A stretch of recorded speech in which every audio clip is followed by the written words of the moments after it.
Hello बच्चों, मैं हूँ वर्षा मैम। आज हम जानेंगे फूल के भाग, फूलों का अध्ययन और परागण क्या कहलाता है। ठीक है। फूल के भाग। फूल के मुख्य दो भाग होते हैं।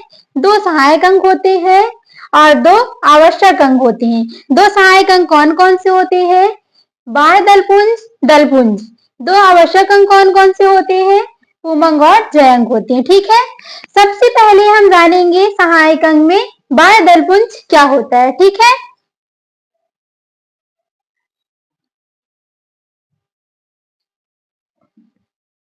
बाह्य दलपुंज। बाह्य दलपुंज क्या होता है? हमेशा ग्रीन कलर का होता है, यानी हरे रंग का होता है। अगर हम सिंगल बाह्य दल जो होता है वो क्या होता है? परागण में सहायता प्रदान करता है और ये हमेशा हरे रंग का होता है। हरे रंग का क्यों होता है? जिससे वो प्रकाश संश्लेषण की क्रिया कर सके। ठीक है।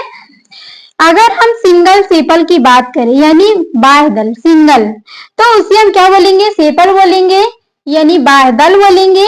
अगर हम एक से ज्यादा यानी इसमें दोनों को इंक्लूड करें तो उसे हम क्या बोलेंगे? बाह्य दलपुंज बोलेंगे, जिसे इंग्लिश में क्या बोलते हैं? कैलिक्स बोलते हैं। ठीक है।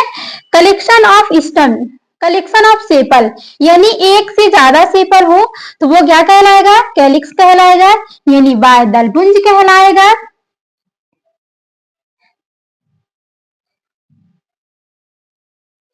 अब हम जानेंगे दलपुंज। ठीक है।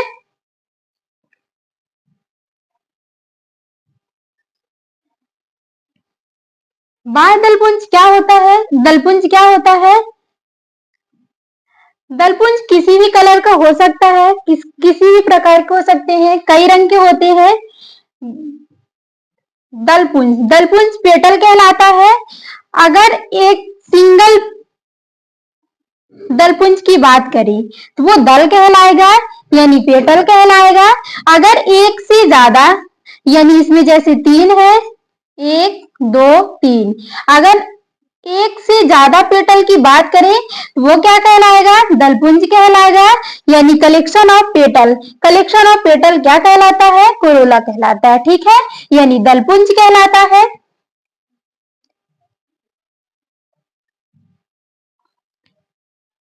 अब हम जानेंगे फूल का दूसरा भाग, यानी आवश्यक अंग। आवश्यक अंग कौन कौन से होते हैं? पुमंग और जयंग होते हैं, जिसमें से हम पढ़ेंगे पुमंग। ठीक है। पुमंग क्या होता है? पुमंग पुष्प का नर भाग होता है। पुमंग पुष्प का नर भाग होता है, यानी जो परागण के लिए क्या होता है? आवश्यक अंग होता है। पुमंग क्या होता है? तीन चीजों से मिलकर बना होता है, जैसे कि पुमंग। पुमंग क्या होता है? पुमंग तीन चीजों से मिलकर बना होता है।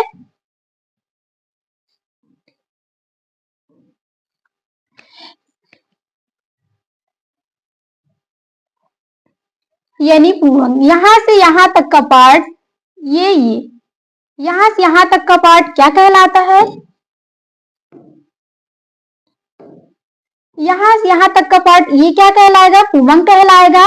इसमें क्या है? एक दो तीन चार, इसमें चार है, तो अगर चारों को इंक्लूड करें तो उसे हम क्या बोलते हैं? पुमंग बोलते हैं, यानी एंड्रोसियम बोलते हैं।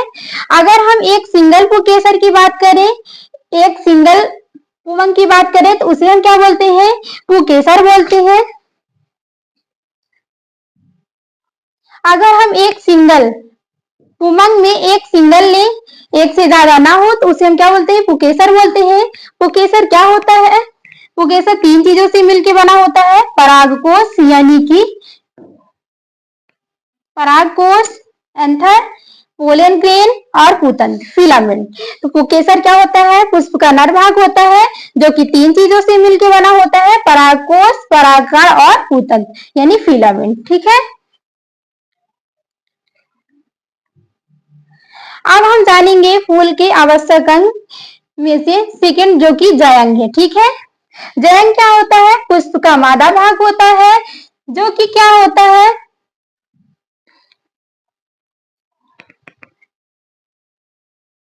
पुष्प का मादा भाग होता है जयंग।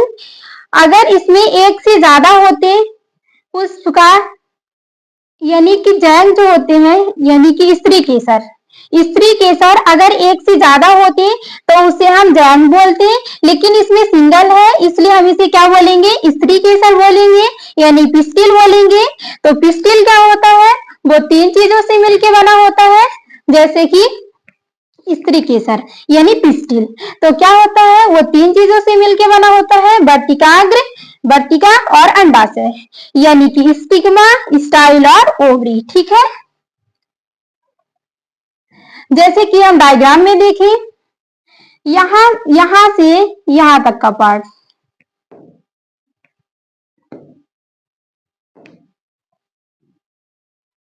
ये और यहां से यहां तक का पार्ट यानी सेंटर में, ये क्या होता है, पुष्प का मादा भाग होता है जिसे हम जैन बोलते हैं। इसमें सिंगल है तो हम इसे क्या बोलेंगे, स्त्री केसर बोलेंगे, पिस्टिल बोलेंगे। तो पिस्टिल क्या होता है यानी स्त्री केसर 3 चीजों से मिलकर बना होता है यानी स्टिग्मा, जो कि फिंगर लाइक स्ट्रक्चर दिख रहा है, ये क्या कहलाएगा, जो फिंगर लाइक स्ट्रक्चर दिख रहा है ये क्या कहलाएगा, स्टिग्मा कहलाएगा। यहां से यहां तक का पार्ट क्या कहलाता है, स्टाइल कहलाता है यानी वर्तिका कहलाता है, जो कि डक्ट टाइप से नली टाइप से दिख रहा है। और यहां से यहां तक का पार्ट ये क्या कहलाता है, अंडाशय कहलाता है, ओवरी कहलाता है। ठीक है, यानी एक सिंगल की बात करें तो वो स्त्री केसर पिस्टिल कहलाएगा, और अगर